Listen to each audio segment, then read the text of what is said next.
All right, y'all. Welcome back to episode 5 of Uncomfy Truths. I am your co-host, Conservative Brother, back for another round again with my co-host, Conspiracy Brother. We had a little bit of what up?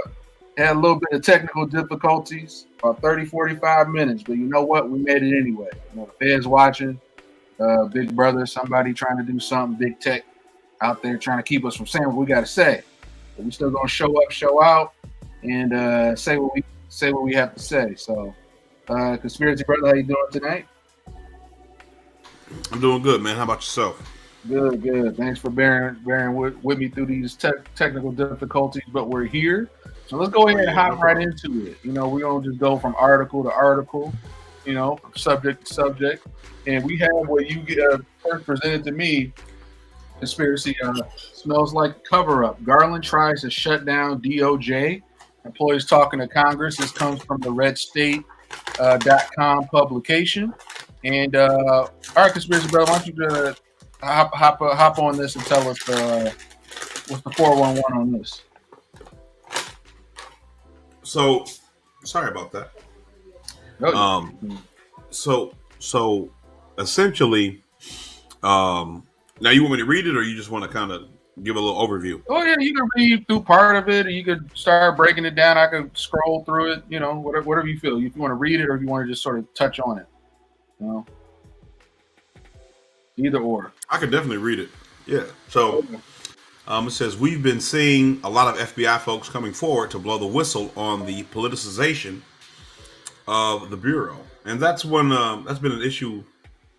You know, I'm very cynical. So a person like me would say that the FBI at its root, at its history, at its foundation is meant to be political. It always intended to be political. It always has been political. So, you know, but I'm glad that Red State could kind of come to my side of thinking. But it says, including accusations that they've been biased in shutting down lines of investigation against Hunter Biden and biased in opening them up regarding President Donald Trump. We saw that one person accused of bias by the whistleblowers has now been shown the door, Timothy Thibault. So last episode we talked about him. He was a lead investigator on the Trump Mar-a-Lago raid, I believe. One of the lead, not investigators, but lead agents. And he also had his hand in that whole Crossfire Hurricane. Mm-hmm. He was allegedly involved in different points, both in investigations against Trump and Hunter Biden. But it sounds like the whistleblowers might be making the Biden administration nervous with what they're revealing. According to Mike Davis, former chief counsel for nominations to Senate Judiciary Committee Chairman Chuck Grassley, founder and president of the Article 3 Project, and a former Gorsuch law clerk, Attorney General Merrick Garland is telling DOJ employees, which include the FBI, not to talk to Congress. And so it kind of, you know, makes you wonder why he would be telling the FBI not to talk to Congress if everything was going okay. Right.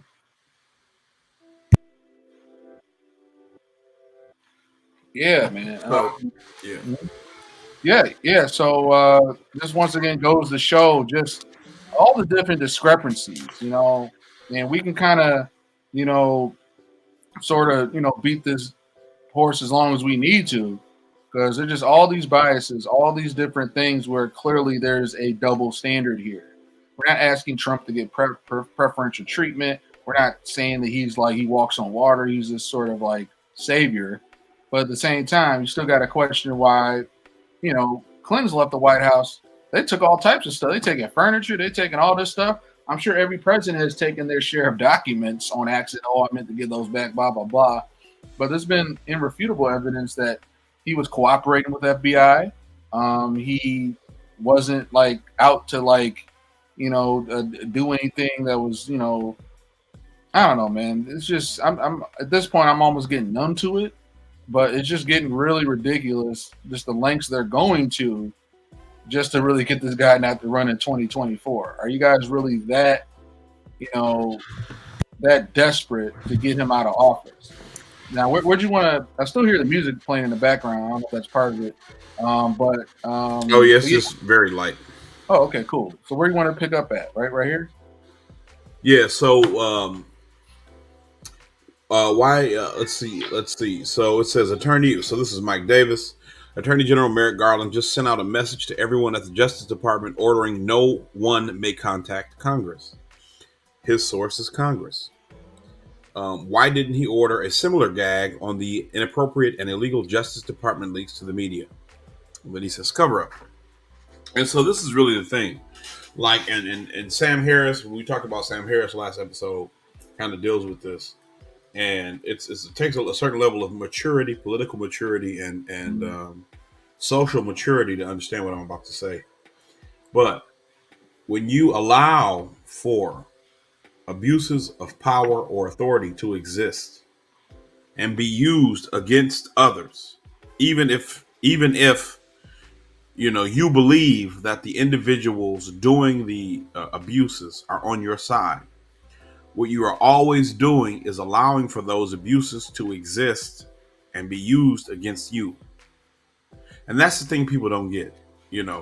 When you look at the ways in which the different federal agencies, the members of Congress, different politicians, and the news media tried to behave when Trump ever even, proposed investigations on the Clintons, or for the Bill Clinton Foundation investigation of Hillary for her emails, investigations on the Obama administration because he believed they had tapped his home and his phones and things like that.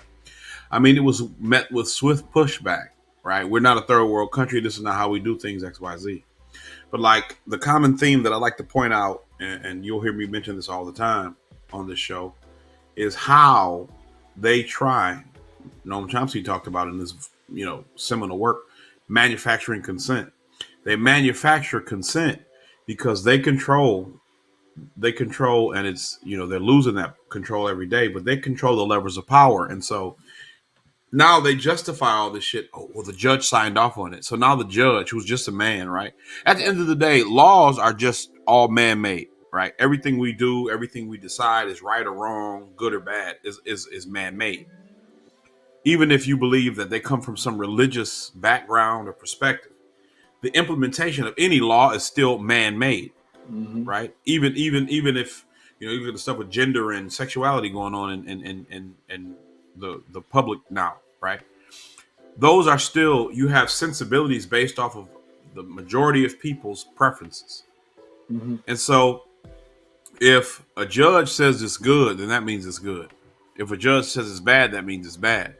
And so you have this one judge who seems to have some type of particular axe to grind against Trump personally, who has ties to Jeffrey Epstein, who donated to Obama and Bush campaigns, saying that, okay, these are justified reasons for investigating Trump one way or the other. And I'm not saying that, that things aren't on the up and up, at least in regards to the affidavit, because from my information that's been heavily redacted, I haven't really gotten a chance to look at what is available to the public. But like, that's the situation we're under. This guy said it's cool. This person who was I think he was either an Obama appointee or a Clinton appointee who donated to Obama and Bush. Significantly less money to Bush than Obama, but that's irrelevant to the point I'm making. And so, you have a bias. And maybe we all have biases, right? We all have a bias about how we view the world or whatever, and the interactions or whatever. But what we need to understand, if we're trying to get to a position of truth and any type of freedom from the tyranny that is the government in these instances, that we can't allow the government to work as a cudgel against our enemies, because that weapon can always be turned against us. Right? There's a documentary of the Black Panther Party called The Vanguard of the Revolution, the Black Panthers, Vanguard of the Revolution. And a clip of it. Now, I don't know if you could find it easily on YouTube. It used to be the trailer for it was age restricted on YouTube. So you have this documentary. It's not a movie. It's not a fantasy. It's not a fiction. This is a documentary film for educational purposes, historical, social movement in America. Right? It's called the Vanguard of what? The Vanguard of the Revolution. Vanguard of the Revolution. and YouTube had it age restricted. You couldn't share it. You couldn't share the trailer, right? In that trailer, J. Edgar Hoover, who was the first FBI director, his name is on the building even today, says, and I might be forgetting some of it, but he says something like, justice and freedom, or liberty and justice, are incidental to law and order. And what that says is his highest priority is law and order. It isn't truth. It isn't freedom. It isn't justice. It's law and order. So that means, just like that picture you showed in the group where the police were asking the ladies to see their paperwork, or at least that's what the perception was, and you showed the side by side between Nazi Germany. So that means when a person has that mentality, that if a group of people are being sent to gas chambers, his concern is not the innocent people being murdered. His concern is that the trains, the expression with Hitler or Mussolini, that he got the trains to run on time. That's the concern, that the trains are running on time, that everybody's in the carts to go where they got to go, because law and order takes a higher priority than liberty, truth, justice, freedom, any of that stuff. And these are the people we deal with. And so, and we have to figure out how we can extrapolate this behavior even to the wider law enforcement community. I know it's a touchy subject for a lot of people on the right, some people in the moderate. But one of the good things about libertarians is they understand that the power of the state is not limited to federal agents. The power of the state is the police, too. It's your sheriff, too. Right? Right. Because they have been able to monopolize power and violence to use against us, the people, when we choose to express our unalienable rights and the rights provided to us by the Constitution, enumerated and unenumerated. Right? And that's the conversation we have to get to. That's the point we have to get to. As I said last show, you can hate Trump all you want. That's your right. You can disbelieve everything he says. You can think that as a president, he brought down the image of America. As a president, he brought down, Reagan always talked about it. And, I don't like Reagan either. But, a shining city on a hill, right? You could say that he tarnished the shining city on the hill just a little bit. That's fine. But does that mean that government agents and politicians and media personality are able to conspire to remove him from office, or to create false charges to rule him ineligible to run again? That's the question we have to ask ourselves. Is that the kind of country we want to be? Is that the kind of power? You could even say something less moralistic. Is that the kind of power you want to give the government? Because we know what happened to Malcolm X. We know what happened to Martin Luther King. We know what happened to the Kennedys, right? We know what happened to these individuals. It wasn't a coincidence. We know when the government flexed its muscle, what they were doing, what they were saying, what their intentions were. Are we prepared to live in a world where the mask is totally off and the government is out front in all of our faces, wielding this type of power against the president of the United States or anyone else? Good question, man. And also, I was able to get my avatar photo back, and then I still have it on screen share. I think you got to confirm the screen share. But these are all just great questions to ask. And I think you would share with me. Appreciate you, by the way, put me on Jimmy Dore. I've been watching a lot of Jimmy Dore lately. And I think Jimmy Dore probably did one of the best breakdowns. I think you got to confirm my screen share, because we're still now on screen share. But Jimmy Dore, I think, did a great breakdown on Sam Harris. Sam Harris, and basically put in Jimmy Dore, Sam Harris, which I think was an excellent breakdown, because it's weird. It's kind of like they are willing. He literally called out that it's a left-wing conspiracy, which it is. And I think Jimmy did a great job, not to just play the video and watch it, but anybody gets a chance, definitely, watch this. There isn't a lot that's working well in the country these days. Let's see here. Michigan, we have a governor that's been on our side. Billions invested This is in pure public schools for propaganda. all our kids, not just the one. I wouldn't vote for Gretchen Whitmer. I don't care. Oh, I'm not. I don't like the lady. I don't like her because she was in government in the state of Michigan for 20 years, and I never heard about her coming to Detroit. But the second you get the nomination to be the governor, you want to come over here and cook coney dogs and shit. Like that's gonna make me like you, and you haven't done nothing to help over here at all.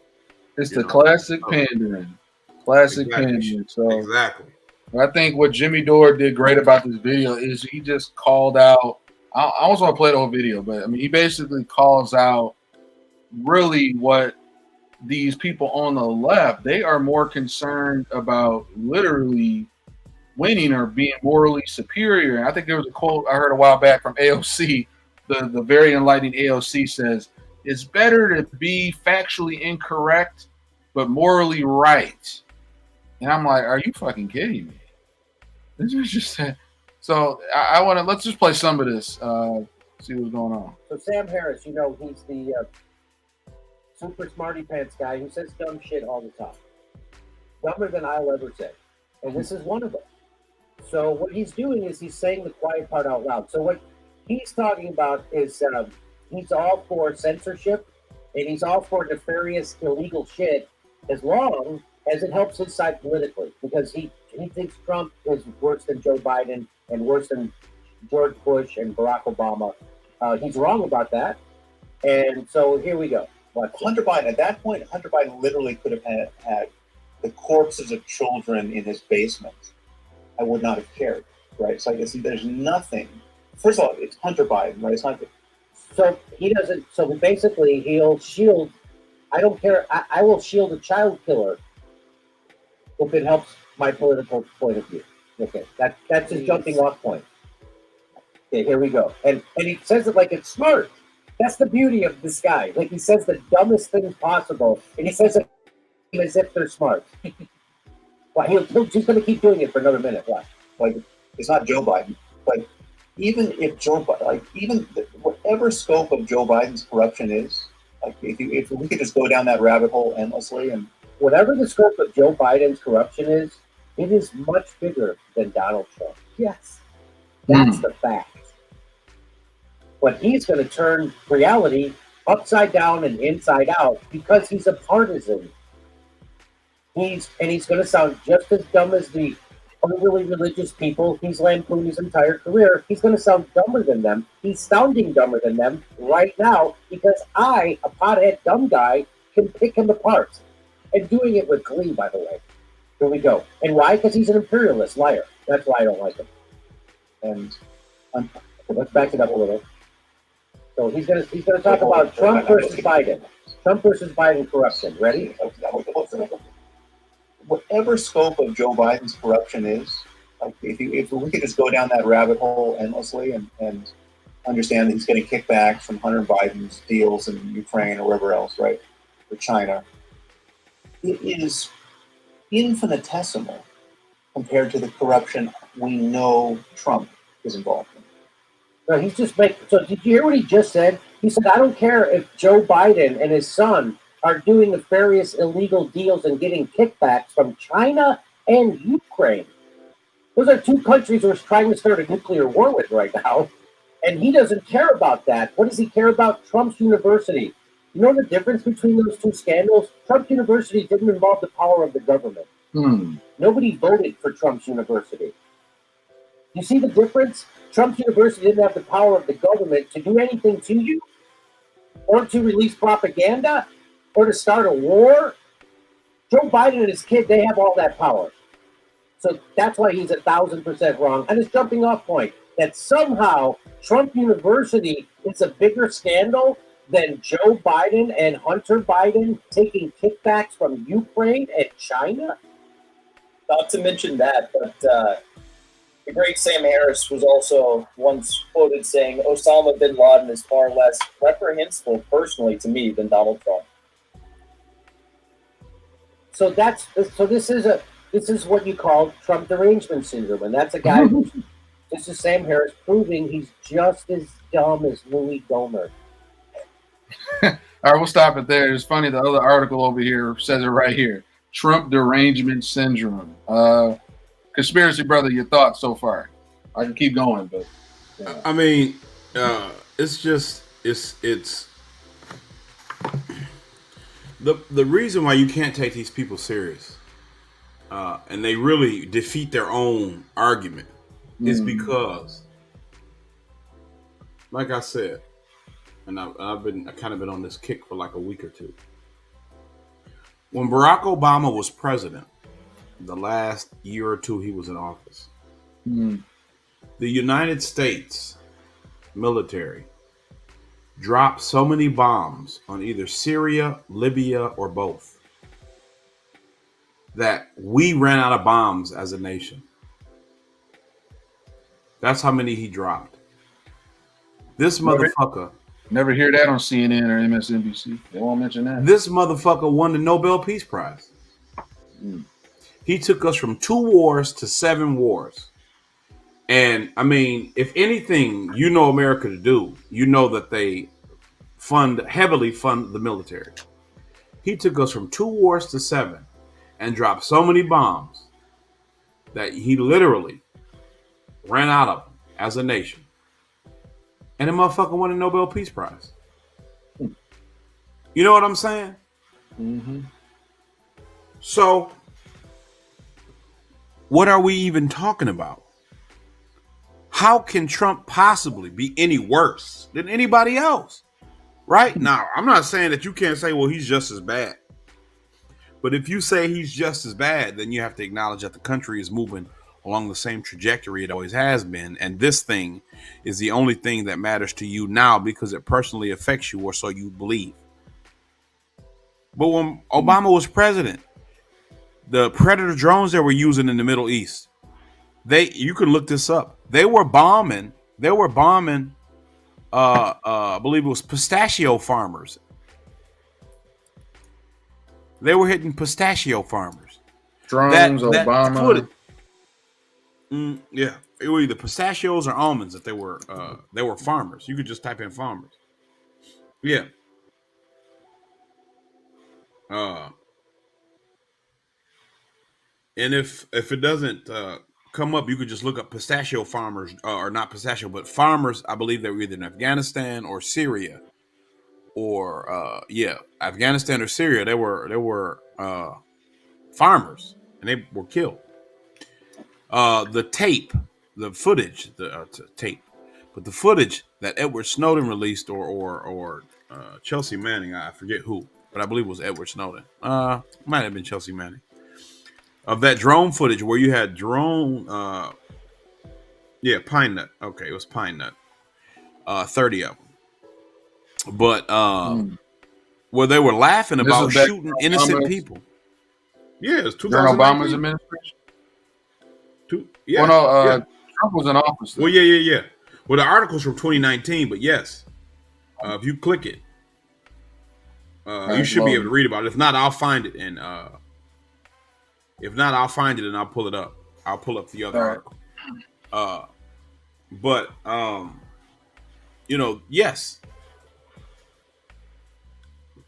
So that was on Thursday. So that's the wrong one. But I'll find it. Don't worry about it. But I'll find it.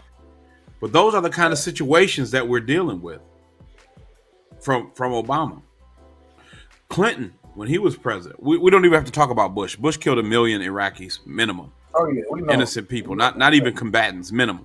He had this whole concept of preemptive striking, which means I can attack you with bombs because I have a perception that you'll attack me with bombs.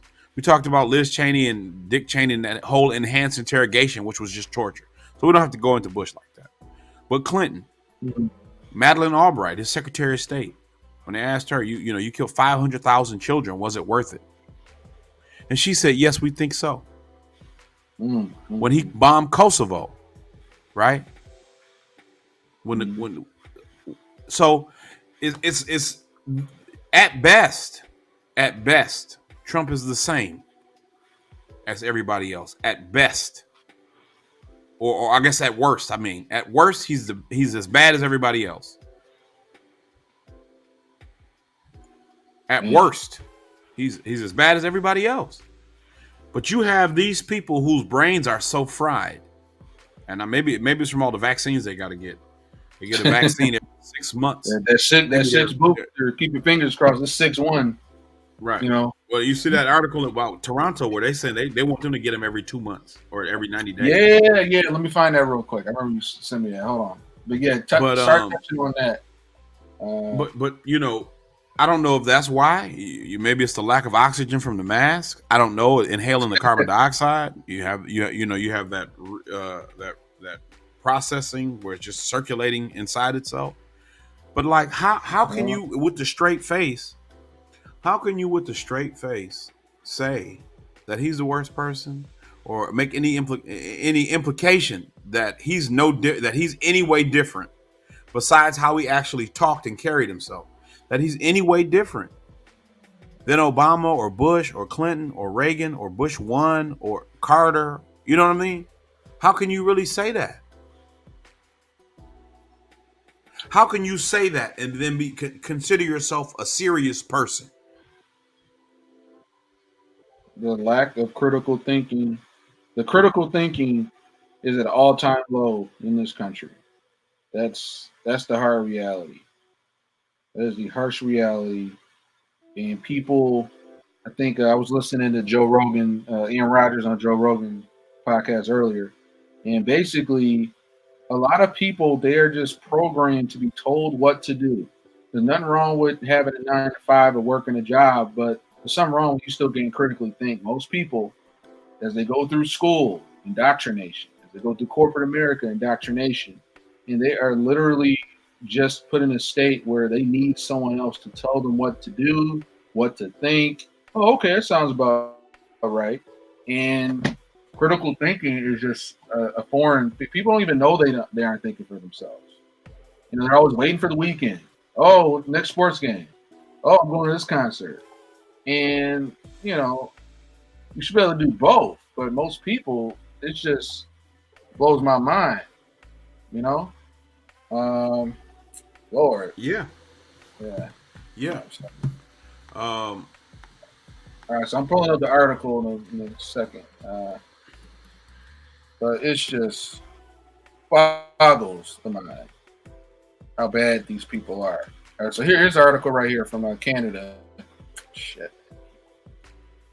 Hold on a second.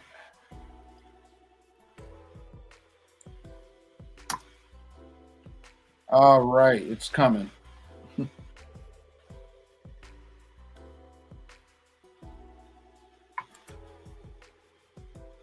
Oh, well. We're going to tell him we didn't see that. trying to remain anonymous over here. God, what's going on? Trying to share the article. I got it from the Toronto Sun. It's Fizz, man. Oh. Okay, all right. See it? So, the NACI, which I assume is the National Association of National Advisory Committee on Immunization, they're now saying that Canadians may consider getting a vaccine every 90 days.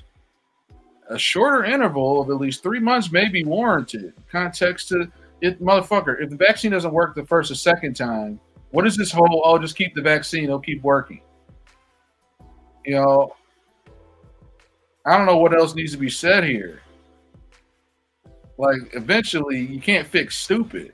You're on a whole nother level of stupid. I'm sorry. It's politically incorrect. If you had a previous dose, whatever number you had before an infection, you should wait 6 months. It's certainly based on local circumstances and other considerations. That interval may be decreased down to like 3 months or so. Who's this motherfucker? So, conspiracy brother, your thoughts? Well, they already released the information saying that men under 40 have an increased risk of myocarditis from COVID boosters. Just one dose increases your risk. And so, I mean, what is the objective? You know what I'm saying? Like, what is it? If a person needs to get a vaccine every 90 days, what are we actually saying about the vaccine? Not much. What are we actually saying about healthcare? Let's use Canada, right? What are we saying about the technology that is being utilized, that its effectiveness wanes so quickly that you got to get a fucking shot every 90 days? You know what I'm saying? Yeah. This ain't a fucking vitamin. This is a technology that people don't understand fully. And they don't. I don't care what nobody say. They don't. This is the first product Moderna has ever even put to market. Moderna's been around since 2012, I believe, or 2012 or 2008 or something. Yeah, 2010, or somewhere around that area. Yeah. It's the first product they ever even put to market. Funny. And you have people who will, I'm sure, sign up to do this shit every 90 days. Yep, they just get right in line with what they call useful idiots. They live among us. And then they do as they're these told. same people want to make the same people want to make jokes about Obama. I mean, not Obama, but Trump saying to inject bleach in your veins. What's the difference? What's the difference? That's a different type of You bleach. know what bleach is.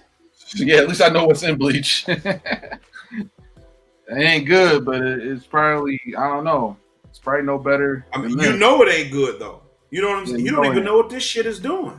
I at least know what's coming. Boy. I mean,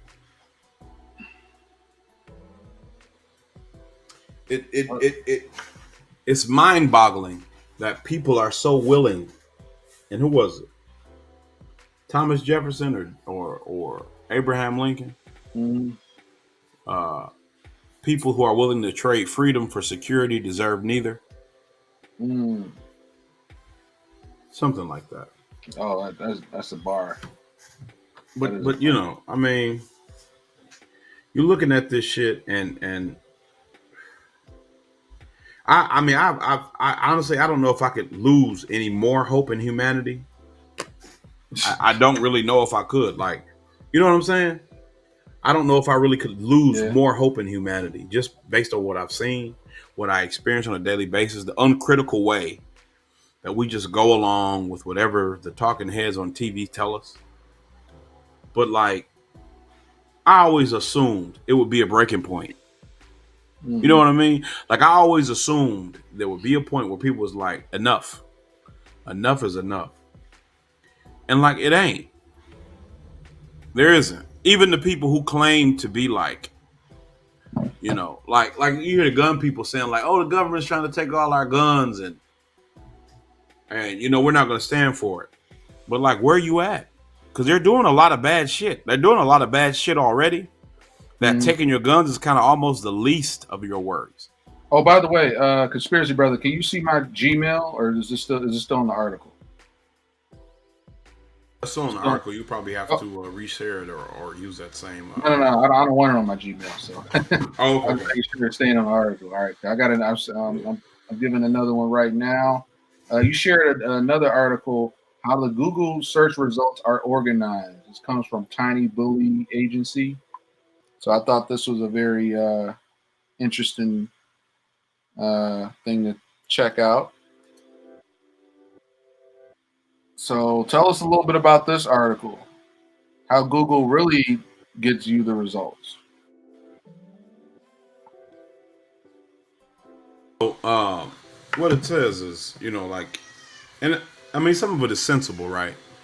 You would assume if I live in a certain location, that maybe my information, my search results will be tailored more to fit my needs. But so here's what it says. Right. Are Google search results the same for everyone? The simple answer is no.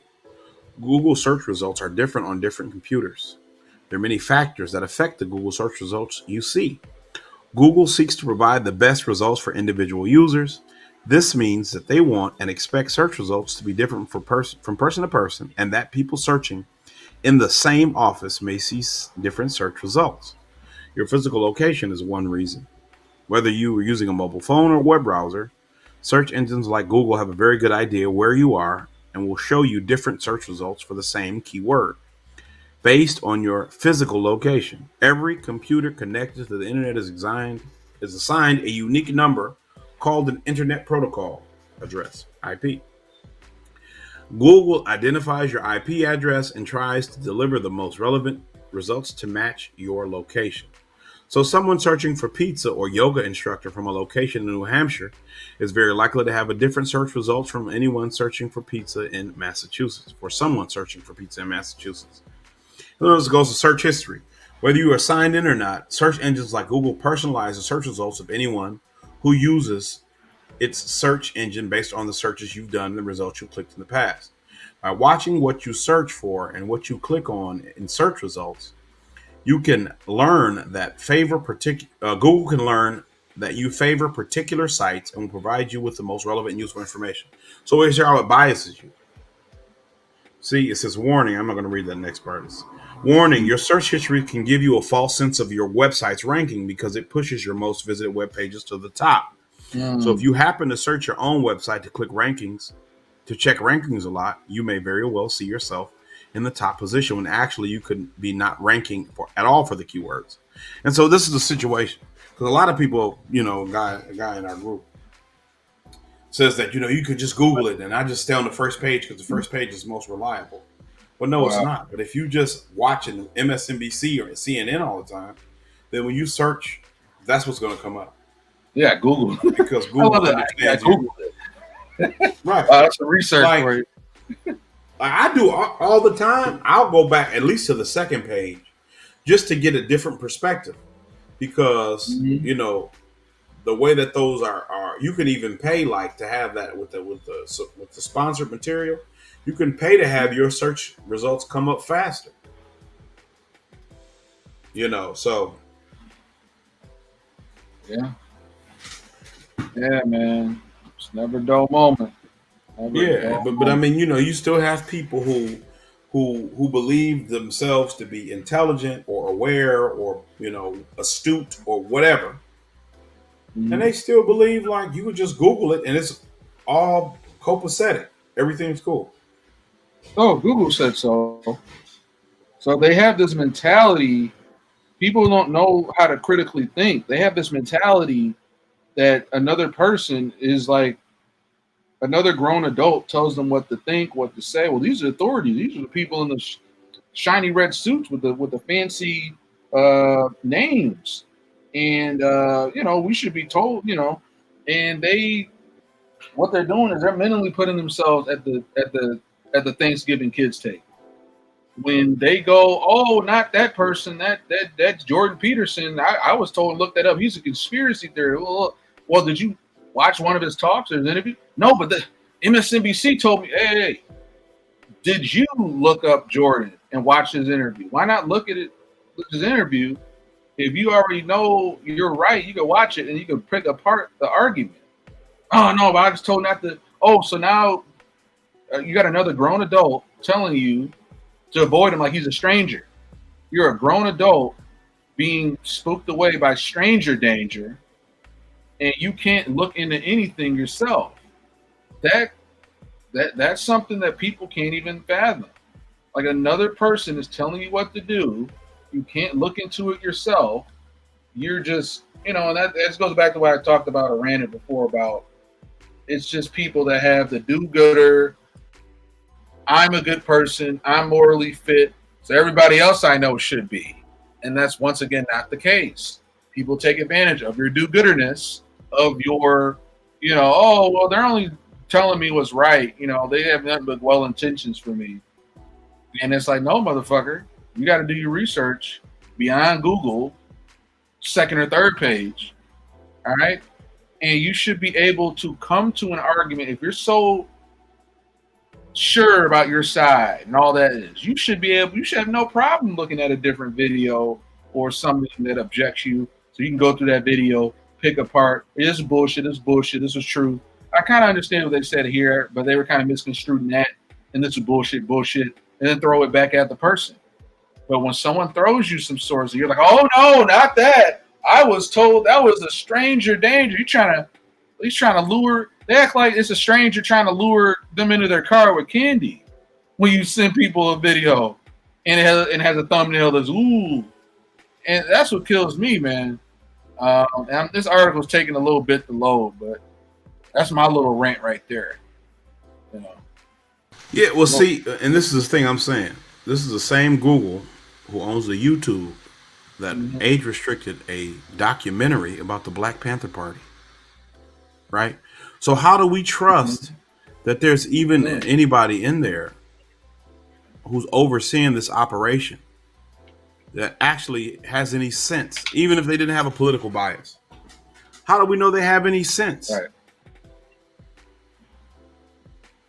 You know. Yeah. That's what I got the new article up. got a new article. But yeah, you were saying. Well, yeah, I mean, you know, that's the thing. You want to have so much confidence and so much belief that Google is a non-biased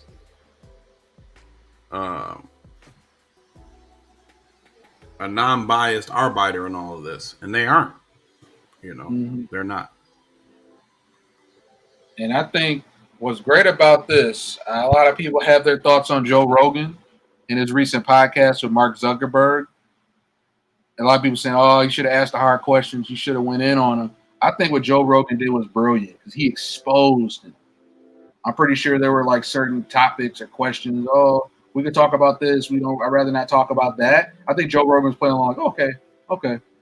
And yeah, he could have pressed him more on like, hey, you were part of the big tech forces that tried to have me canceled a few months ago.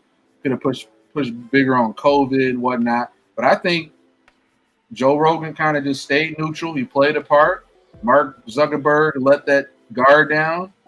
And he thought he can go in there and with his moral superiority and everything we're trying to do and change the world, he thought he can go in there and like say what the quiet part out loud on what they really did and thought, oh, I got out to his audience. I'm going to change them. You just exposed yourself. You validated everything we knew. So I think on Joe Rogan's part, yeah, he could have went on him like Geraldo or Bill O'Reilly and just grilled the guy. But I think that's a very short-term, ineffective move. He let, Mark get comfortable, smoke a cigar or have a drink or whatever it was. And Mark went up there, thought he could just sweet talk his way to our audience. And he ended up, guess what? Exposing him, exposing Facebook, exposing him and big tech for what it is. What are your thoughts, sir? I haven't got the chance to listen to the whole thing. Okay. Because I do have Spotify. Yeah. But like Mark Zuckerberg was talking about, we didn't have the same restrictions that they had on Twitter about sharing a Hunter Biden laptop information and all this shit. And he said, the FBI came to him and told him like, hey, there's going to be some Russian disinformation coming out. Be on the lookout or whatever. But they never specifically told him what it would be. And they never specifically told him, to censor the laptop story. Right. And he says he still believes the FBI is a legitimate organization. Yeah. I don't know if I ever believed the FBI was a legitimate organization. I mean, just on its face, right? I believe it's always been a political organization. But the politics have usually been against people that the majority who are upset at the FBI now don't agree with. So it was okay. But who wants look at this guy, bro. I mean, if he looks like a real life Data from Star Trek The Next Generation. That's what he looks like. When you look in his eyes, dead eyes. There's nothing there. If we found out today that Mark Zuckerberg was an android, that would not shock me. It wouldn't even shock me. I'd probably be more surprised that he never had a malfunction up to this point. Yeah, but that wouldn't. I still don't know if I believe he's a human being. Honestly, I think the real Mark Zuckerberg was driven out to the desert, shot and killed, and buried out there, buried in Death Valley. And we've had this Zuckerberg ever since, like some clone. But yeah, he looks. I don't know. These guys. you could just tell there's like a spirit about them. And this kind of goes, he's linked up with Elon Musk and the World Economic Forum and all those guys, where they all have an agenda, transhumanism, living in the metaverse, and this part of a big club, and we're not in it. So you could tell he kind of had little, and we watched the Joe Rogan interview. He has moments of trying to be like, oh, well, we weren't really trying to do that. No, we're not about the, well, we didn't do what Twitter did. We weren't censoring. We were just, passing it to our third party fact checkers, which are really which was exposed as this lefty opinions. They literally exposed the face back to be, yeah, these are just political opinions. So I don't know. It was just very, it was satisfying watching that interview. Because the first 30 minutes was like, oh, Joe asked the hard questions. But I just saw Joe, whether Joe may admit it or not, I think he was exposing it. I think he was doing his part. This is how Trump, I feel like, and this goes back to, I don't think Trump, once again, is this savior, is going to save everybody. I'm not a big pro-Trump fan. And I think Larry Elder or somebody, once again, I don't agree with everything that Larry Elder says. But I think him or somebody else said that, Trump said he was going to drain the swamp. He didn't say he was going to get rid of the swamp or clean house. But he literally drained the swamp as in exposed what's going on. And I think, once again, Zuckerberg just fits into this whole Great Reset 2030 plan. And I feel like, if anything, Trump, they're going to hang him for this vaccine. I feel like that's something we need to touch on. I'm going to go find an article. But basically, they're coming for Trump with this vaccine. They're going to use that, whether towards the end of this year or next year, it's going to be in Trump's vaccine. He cut corners, blah, blah, blah. And I got to go find that article. But basically, they're going to pin it all on him. And Zuckerberg is just another piece of the puzzle. And I think that Trump, if anything, he's not going to, I doubt with him not owning up to his vaccine, he's probably going to get thrown in jail or going to at least do something to him. And if anything, maybe Trump is thinking 3-4 spots ahead. I doubt it. I don't know if a lot of people still think that, or just his diehard fans that think that. If anything, if Trump's thinking 3-4 chess moves ahead and he's about to get taken down for this vaccine, if he were to do that, I feel like if anything, he's doing that in order to give Ron DeSantis a shot at the White House. And once again, I don't agree with everything Ron DeSantis says. I'm pro-black, I'm pro-freedom. I'm sure he's not friendly to reparations, but at the same time, my enemy is my friend. So I'm not going to just, throw the baby out with the bathwater and just say Ron DeSantis is a white supremacist, ain't for black people. Well, he's about for 90% of the other stuff I agree with. And I can learn to live with that. I don't need Ron DeSantis to give me reparations. I don't need him for this 5% over here that's affecting us. And we got 98% of the things that are affecting us. So long story short, Zuckerberg's, part of that train. I think Joe Rogan did a great job exposing him. And I think that if anything, Trump's going to take the arrows, and that may give Ron DeSantis a shot at the White House. That's just my opinion. But I'm looking for this other article real quick. Thoughts, Conspiracy Brother?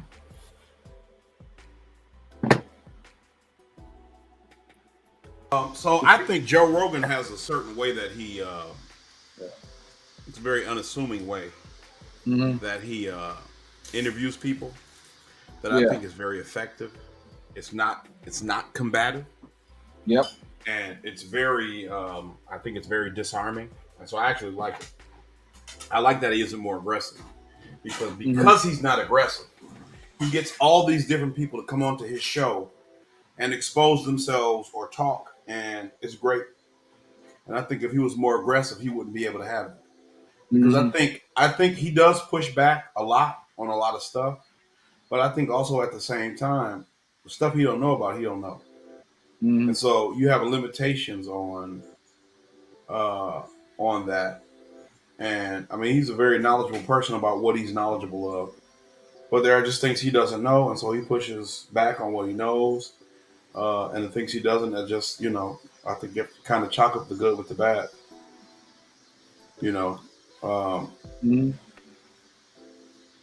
As far as Trump and them trying to blame him for what's going on, they're going to try to do that. And I don't know how successful they'll be with the wider American audience, but I think with the Democrats, they'll be particularly successful doing it.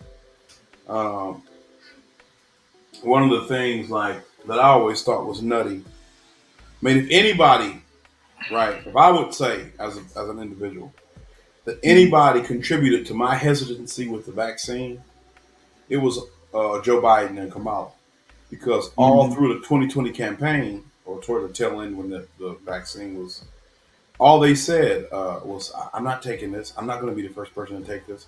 Why? You know, Mhm. who's going to take this? I'm not going to take Trump's vaccine." And Yep. It was so you Trump sow vaccine. these, you sow the seeds of distrust. Now, justified or not, you sowed those seeds, and now they're bearing fruit, and they want to try to act like Trump is responsible for all this stuff. It's very. I haven't read it, but I've heard about it. I do own The Prince by Nikolai Machiavelli, Mhm. where like one of the key tenets is to accuse your opponent of everything that you're doing. And Yep. I mean, the Democrats seem like they have really gone hard on reading it and implementing the policies, because that's what Hillary Clinton did. You know, turns out that she was having all these kind of shady deals with the Russians and with the Saudis and with all these other different quote unquote morally objectionable countries. She had the thing with the emails in the server. Her husband was on the plane with Jeffrey Epstein like 27 times. You have all these different people who are connected to the Clintons end up dead. You know what I'm saying? How does that Mhm. happen? How does a couple or a family have so much death surrounding them at all times? All those things kind of come together for the point about Trump. They're definitely going to try to blame him for it, and I don't know if he's going to be ready or not. I don't know if they're going to be successful with that or not, but they're definitely going to blame him for it because that's what they would do. Yep. And that's the perfect segue, because I want to end on this article right here. It's from the Natural News. Those of you guys that know, I'm pulling up right now. Those guys that know Mike Adams over the Natural News. Once again, he could be a bit of a kind of prepper extremist. I want to say extremist, but he's definitely a prepper, conservative type. But I think is calling it how it is. So I want to actually read this article. I think we can maybe end here. I want to give, of course, conspiracy brother, your thoughts. But he calls it how it is. Once again, the independent media called this out well in advance, warning that President Trump was walking right into a trap promoting COVID vaccines and taking credit for rolling them out so quickly via Operation Warp Speed. Now that hundreds of thousands of Americans are dead from the vaccines, with millions injured, the Trump trap is being sprung. Under the direction of intelligent scriptwriters, of course, the left wing media is now reporting that Trump pressured the FDA into authorizing the deadly vaccines as part of a political ploy to win the 2020 election. Politico and The Hill are both carrying the story that activates this pivot. The key section of The Hill is reporting White House attempt to block the FDA from collecting additional safety data on the first coronavirus vaccine in an attempt to ensure it could be authorized before the 2020 election. The select subcommittee's findings that Trump White House officials deliberately and repeatedly sought out to bend FDA scientific work on the COVID treatments and vaccines to the White House political will are yet another example of how the prior administration prioritized politics over public health. Rep. James Clyburn, the panel's chair, said in a statement. So once again, Fauci, Walensky, Birx will lay the blame at Trump's feet. So they're calling this out. It's starting to kind of seep a little bit into the media, but we'll be seeing it soon enough.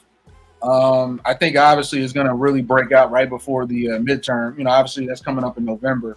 So it's really, I feel like, going to start to seep out this month. This new narrative they're going to spin. But conspiracy brother, before I continue, can I get your thoughts? Yeah, I mean, like I said, they're playing the game, trying to uh, blame their opponent for their own transgression. Because Mm-hmm. I mean, you had situations where not only politicians, media personalities, employees, the president were forcing people to take this vaccine, right, or lose their jobs. not be able to go to school, not be able to go grocery shopping, not, you know what I'm saying? Not be able to travel, not be able to see dying family members in the hospital, right? So I wonder how they're going to square that circle, because to me, that's unforgivable. You know, that you mandated people take these vaccines in whatever capacity you could, right? But now you want to say that they're not safe because they were rushed, when you should have known that to begin with. But as I talked about with the manufacturing consent, they changed the narrative. They'll be able to say, well, the pharmacists, not the pharmacists, but the doctors, the medical community, they believed this was right. That's why Fauci's leaving in December, right? He's leaving now, so he can. They're not going to ever ask him another question, right? They'll never ask him another question after he steps down.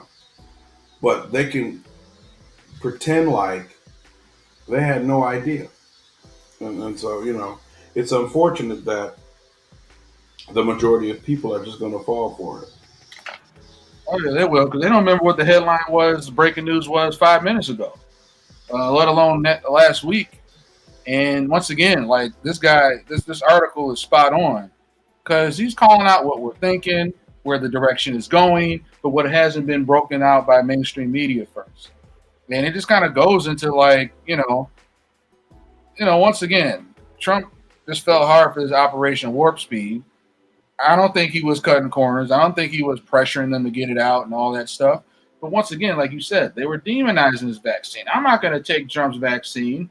I trust vaccines. I trust science. I don't trust Donald Trump. That was Kamala's words.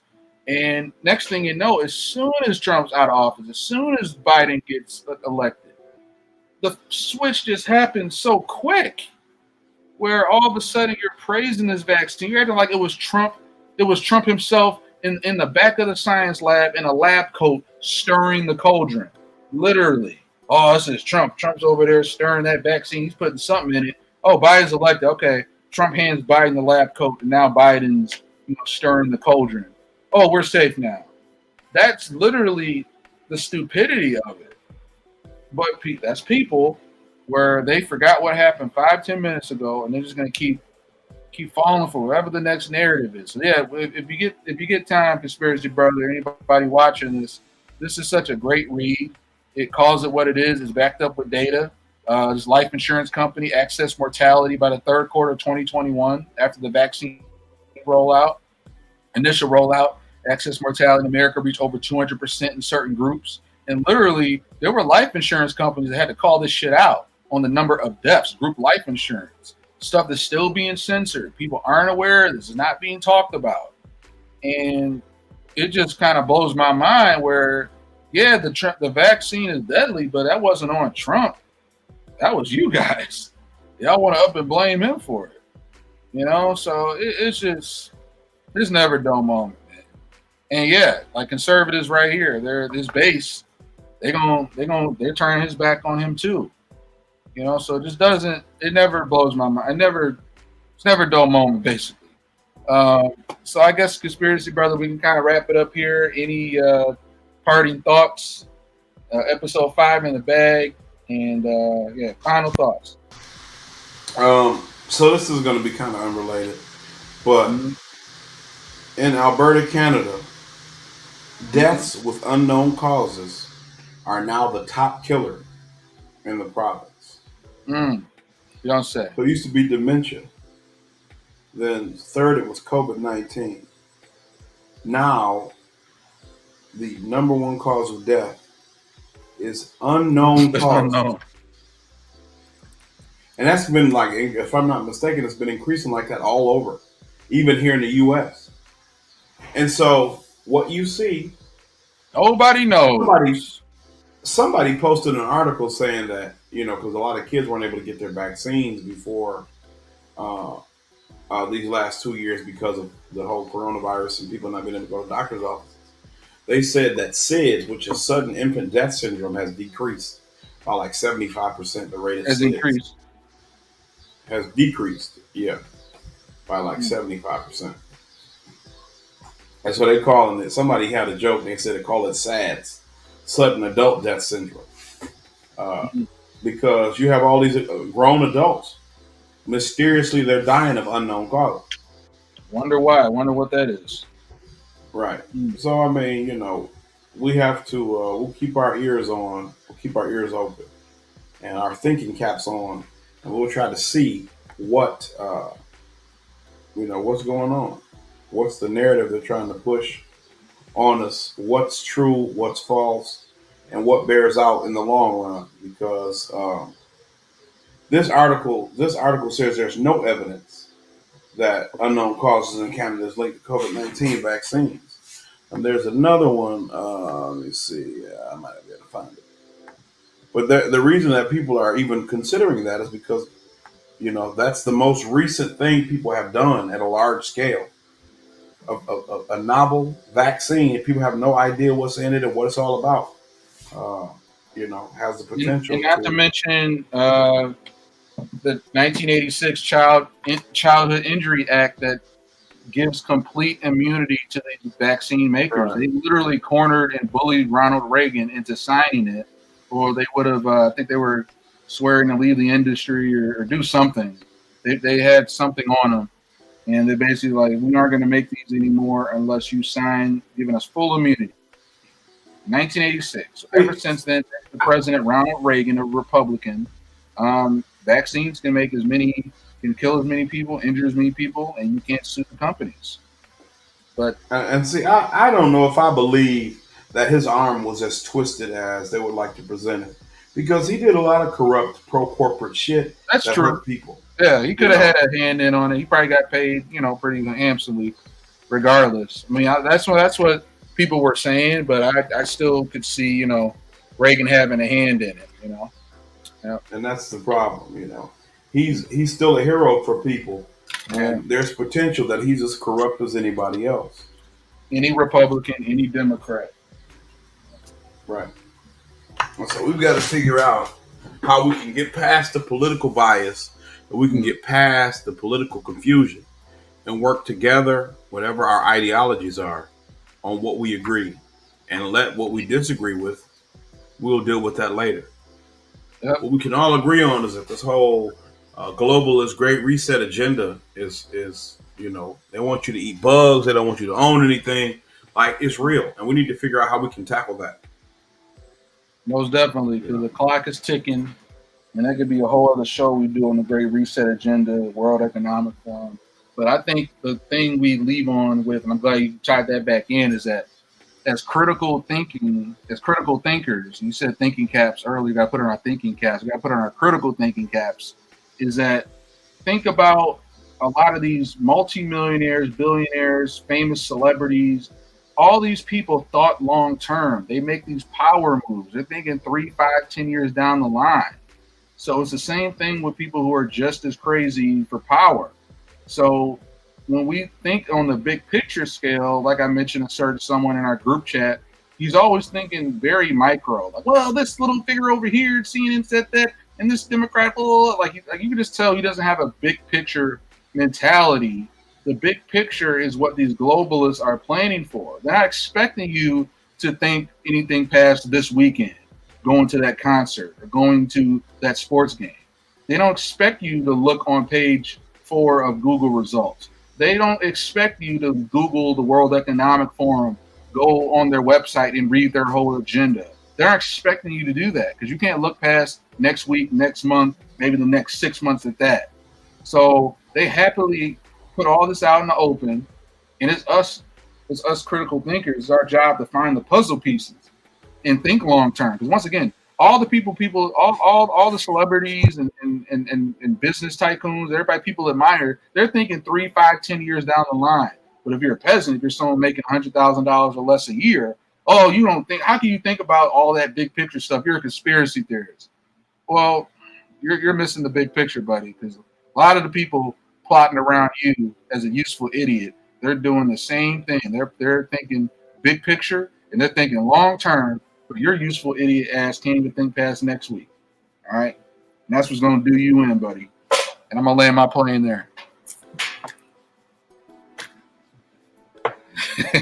Yeah, I mean, that's a way to close it out. All right. All right, y'all. Appreciate you. Episode 5 in the can, and we'll be back next time. Can't say next week, but we will be back. All right, y'all. Have a good one. Stay safe. I hate that word, stay safe. Stay awake. Stay awake and stay free, goddammit. And catch you next time. Uncomfy Truths. We out. All right. Peace out.